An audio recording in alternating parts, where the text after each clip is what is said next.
This is the 25 Teflon Extrusion line that is going to do the testing and the factory. And this is the details of the motorized way of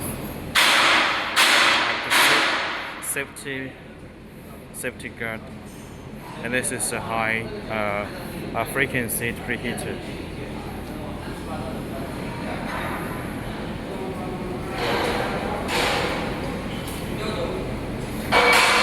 This is the control systems for both, and this is for the main control electric cascade. And this is another system they both can use. It can feedback to the designer of the company. It's very convenient to get data and feedback.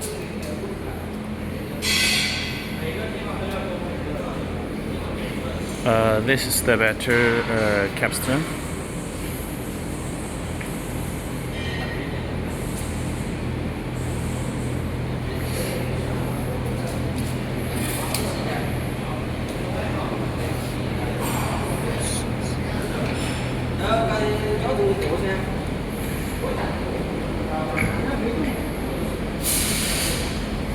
It's for the safety for the operators in design.